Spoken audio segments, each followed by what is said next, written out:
beautiful peeps, my name's John and welcome to my channel. Today we have the frustration of getting a pinion off the motor. If you've been into RC cars for even just a little bit, you've had to go through this process at least once. And what the issue is you start to undo the grub screw and it's chewed up because they seem to make them out of bubble gum. So what do you do? How do you get it off? Well, if you're like me, obviously with a bigger screwdriver, this is the only one I have laying around right now, you put it in, you bang it, and you try your best to yank it off that way. But I found another solution. Let me explain. About a month ago, yeah, I explained not to buy a certain type because the certain type was dangerous, in my opinion, really quite bad. So I've been looking for a replacement. Let's just get those out of the way for now. And I found one. And it's much smaller than what you expect. Look at the size of that. Cheap, cheerful, love it. These bits here are obviously for different shaft lengths. Very small, medium, and very large. So, let me explain how it works. It's a very simple tool, does exactly what it says on the tin. Are you ready? Can't get this off, chewed it up to hell. So, put this in. Get it as straight as possible, and then if I make sure that I'm focused, because it needs to be exactly in the center,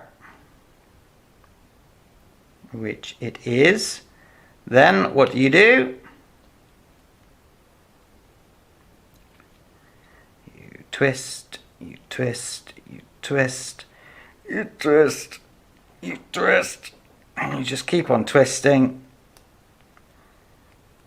until the little monkey comes off. Come on.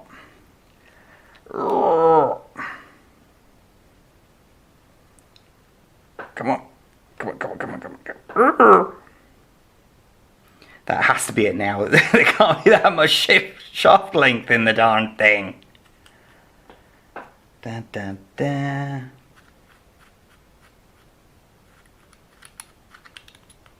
Oh, it's because that's stuck in there.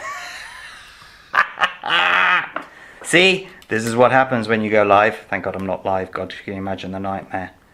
So, I think what's happened is that's stuck in there now. I used the wrong shaft. There we go. So, ta-da!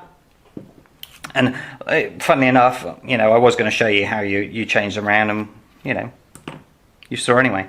Just screws in like that. Ugh, I'm getting so frustrated. Sorry, the memory card error again. I didn't even blimmin' notice and I was still talking away. Anyway, as you can see, it's that simple now to get these off with this nice, simple little tool. It cost... I should have checked this before recording. I'm sorry. It's early morning. I will put on screen how much it cost. So I suggest that you get one. Nice simple tool, does exactly what it's supposed to, and it saves the frustration of trying to get these off by manually labouring it, and you do end up damaging your motor in the end. So if you found this useful, please hit that like button, subscribe to the channel, and I'll catch you next time. Take care of yourselves. Bye bye.